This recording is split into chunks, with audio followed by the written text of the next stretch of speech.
Potential returns to WWE now that Triple H is in charge. A few people we won't see make their roster debuts, at least, are those in NXT UK, as it was announced as a recording that is taking hiatus, and a lot of those guys, including Mark Andrews, have been released from the WWE, and that they'll be rebranding in the future as NXT Europe.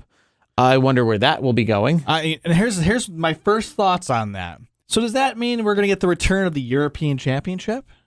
That would be kind of cool. Or will they just call it NXT European Championship? Well, yeah. I mean, they'll still have the same look as the old school European Championship, but branded as the NXT European Championship. Maybe they could defend it on like WWE TV. Maybe that's a way. Because, I mean, no offense to NXT UK, but we talk about things we don't watch. I want to say I watch and pay attention to a lot more Impact Wrestling than I do NXT UK.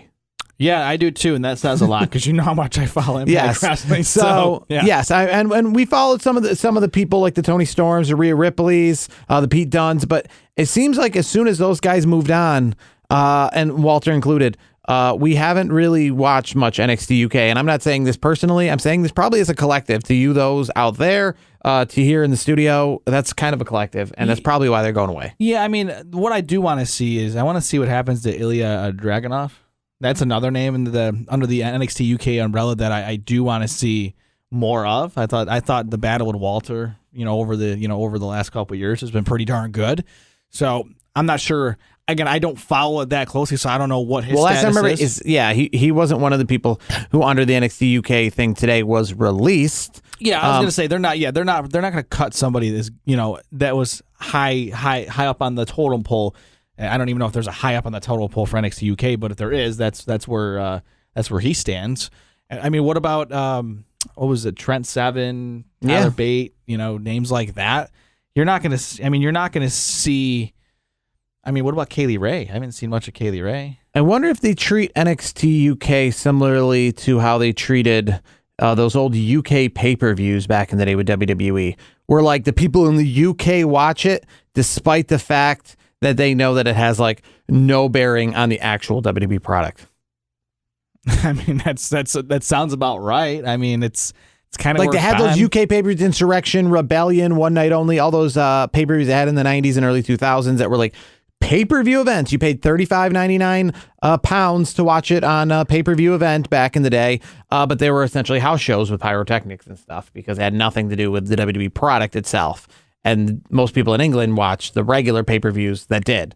But staying on topic here, with NXT UK and those people being those who we won't see make their debuts on Raw or SmackDown anytime soon in NXT UK, there are a few who are in neither NXT or WWE who have made their returns to WWE. And we've seen, obviously, Dexter Lummis. We've seen... which, by the way, The way they're working him into the program, I think, is really creative. It's different than what you're used to seeing. I think this past week, he was kind of near the commentary area, so that was interesting to say the least. I think what they're doing, what Triple H is doing, is really creative. This is not a normal debut, so to speak. So it's kind of interesting. So we've seen Karrion Kross, and most recently we've seen Hit Row make their return. Minus. What's his face there? Swerve. Oh, I was gonna say not Francis. No, Francis. Francis is he was still getting paid this entire time, as from what I was. And that's why I was saying, like, I'm glad Hit Row's back, so that mean that we can have those hidden treasure shows return, because he was like the host of those. Well, he wasn't going anywhere because there was people were asking questions like, okay, so you're released as a wrestler, and I guess it's two different contracts. So he was still, so no matter what, he was still going to be doing the hidden treasure show. So that was no bearing. Now, I have to ask you this question since we're talking about Hit Row real quick. Do you think Swerve regrets it now if he could have waited it out and stayed in WWE under Triple H?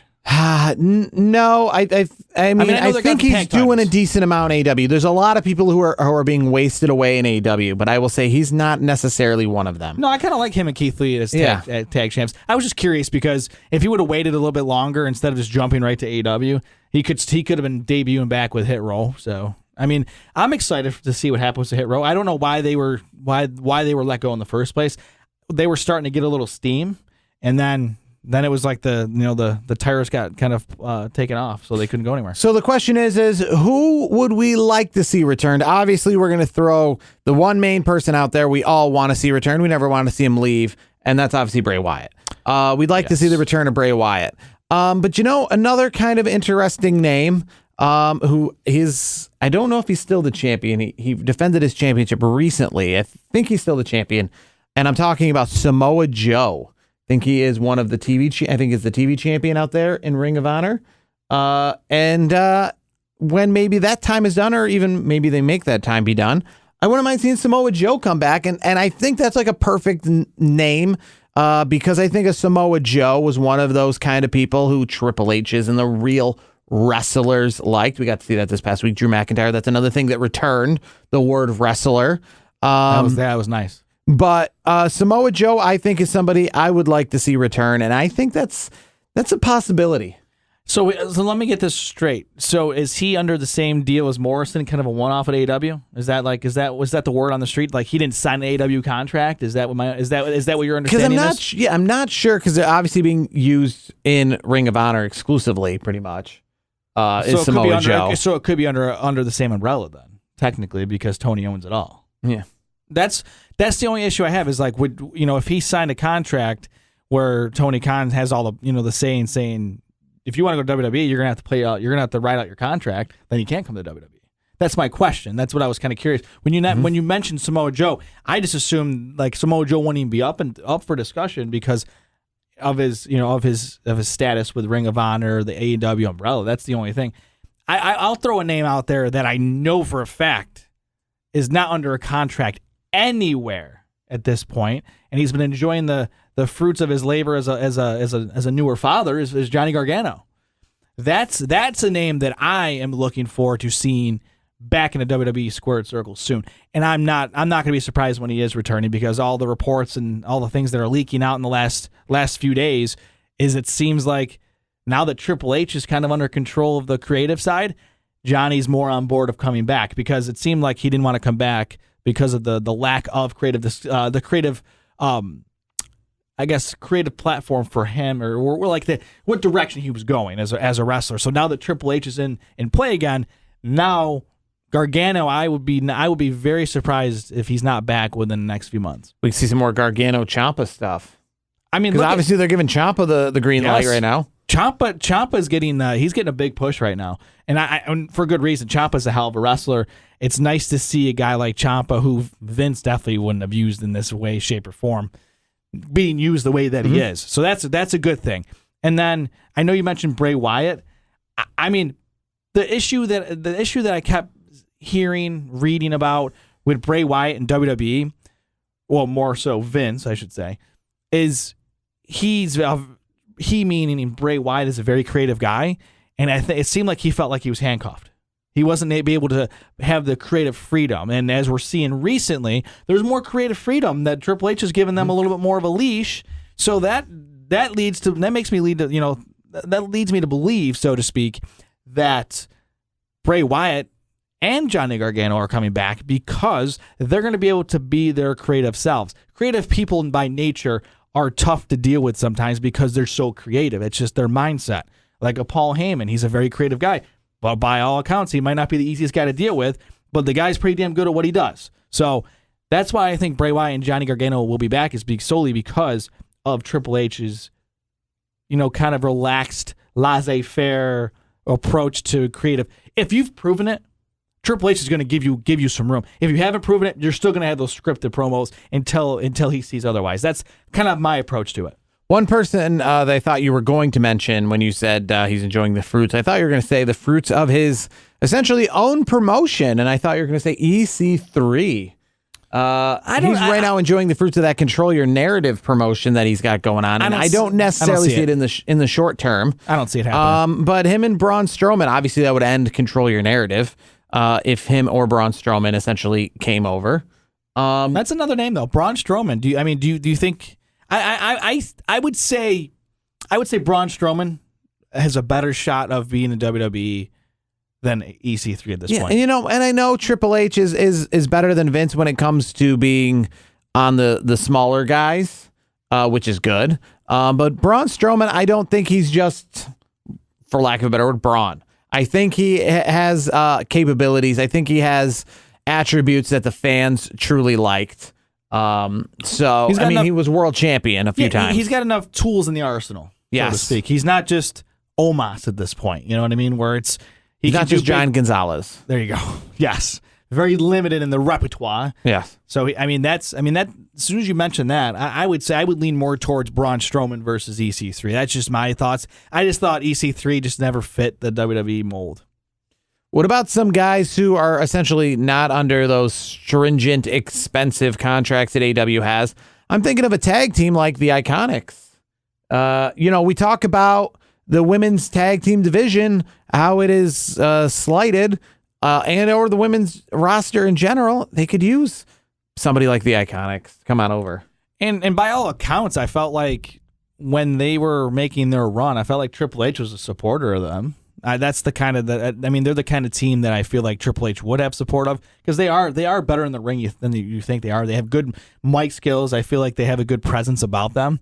I just think Vince didn't see it that way, and that's why they are where they are right now. So Iconics are another name. I didn't even think about that until you mentioned that. I was thinking I had some other names in mind that we just talked about. I didn't even think about the Iconics. That would be a really interesting dynamic to bring them back. I know they're, what are they called now? There's something else with an I. Yeah, it escapes my mind, but it's I know them as the Inspiration, Iconics. Yes, the Inspiration. Is that really what they are? I think that's what it is. Okay, I just know them as the Iconics, and they probably are go as formerly known as the Iconics. I'll tell you, maybe what about this? What about this person here? They are currently the Immortal Championship Wrestling Heavyweight Champion. I'm surprised they actually won the championship belt at the Immortal Championship Wrestling, which is an indie company in Central New York, and they still are the champion to this day, a few shows later. But obviously they dropped the belt if this opportunity came around. I'm talking about Fandango. Dirty Dango. I don't see it. I just don't see Dango. I don't see Dango in WWE. What about Fandango making a return, but not, again, these are not, those don't have to be main roster returns. What about getting like a decent NXT push? No. I think that ship is sailed. I think he's going to be doing the independents. I would be very surprised if he ever returns in a full-time capacity at WWE. He might do like the Hurricane stuff someday, like a gimmicky Royal Rumble thing. Yeah. But I don't see him as a full-time competitor in WWE anymore. I think that ship sailed. What about man of many names, depending on what company he's in, but when he's in WWE, Johnny Morrison? Absolutely. Bring his butt back. Yep. That's And his wife? Yes. I mean, Taya is a great wrestler as well. So bring both their butts back. They are very, very good wrestlers. I mean, you just said it. You can use that word now. Bring them back. And hell, make them, make them a pair. I mean, everybody else is doing couple things. I mean, come on now. I mean, why the hell not?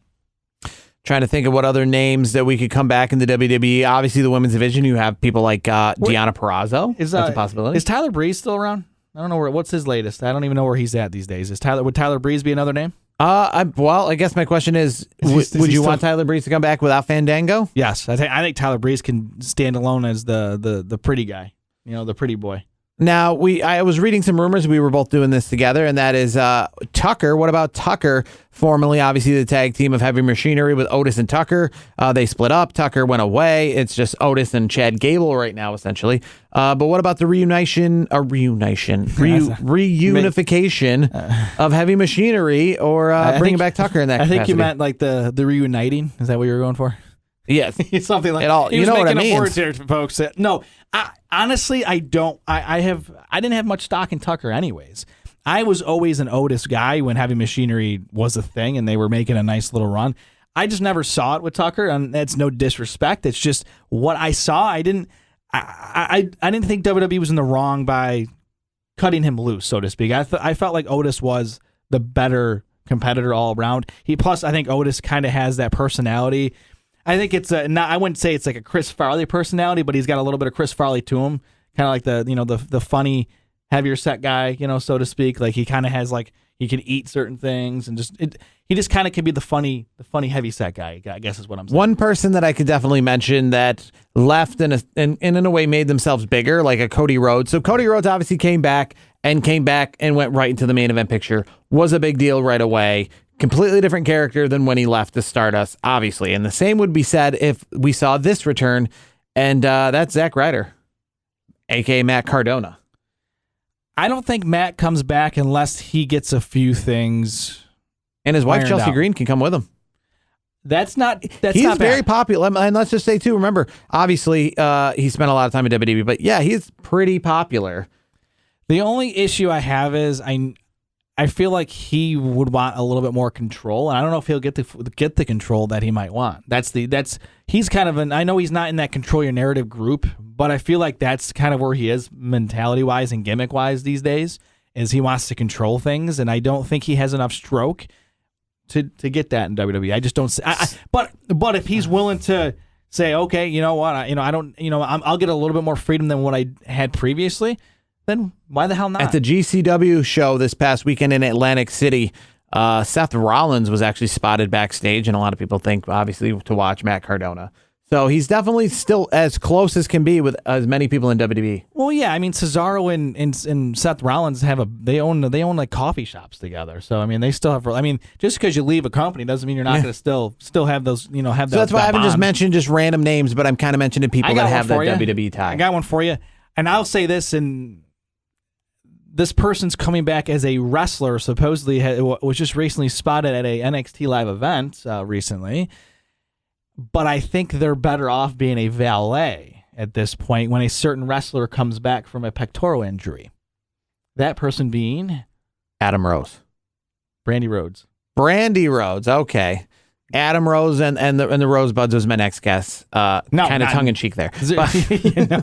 But no, Brandy Rhodes was recently doing some work at the Performance Center, according to some reports that are circulating around the web.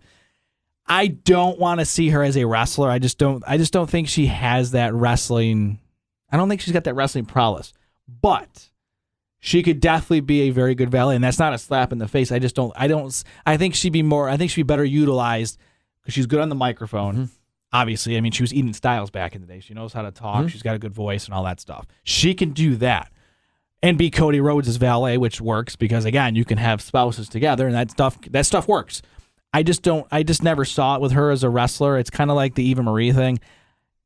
She checks a lot of the boxes, but she doesn't check the box of in ring. One final one I'll throw out there, who's not doing anything too grand, but he made his name and impact, and that's where he currently is right now, and that is Eric Young. Eric Young and maybe the return of the Sanity Group. I would absolutely love that. I would love Sanity. That was a group that never got off the ground. That's a group that should have gotten a bigger run. For the longest time when they were having that run in NXT, and then they briefly had their stop on the main roster, I really thought they were going to be the next big faction, and then obviously that fell apart. So Eric Young is another great name. I think he's a very unique talent. I mean, he's a veteran, so you can almost use him in almost like how Edge was being used briefly for the Judgment Day. Mm-hmm. And he can still wrestle. I'm not saying he can't wrestle because he's put on some bangers fairly recently.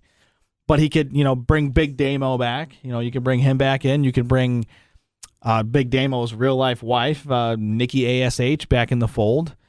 And then who else was in there? That was Alexander, right? The German guy. I think so. I think his name was Alexander Wolf. Yes, Alexander Wolf, yes. I had to think about it for a second. So you bring that group back, or you make a new version of Sanity, maybe under a different umbrella. That could work as well. So Eric Young, that's another nice name. And I will say, one way to really revitalize the NXT brand is maybe, like I said, with all these people that we want to see come back, they don't all have to come back to SmackDown, all come back to Raw.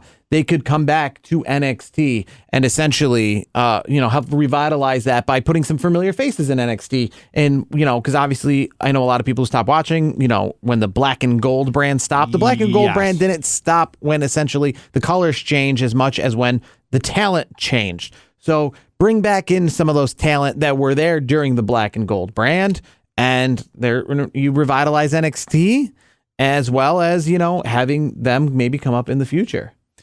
Yeah, I mean that's a great concept. Or being able to swap out like a Braun Breaker, he makes as the main roster, fine, because Johnny Gargano's back in NXT.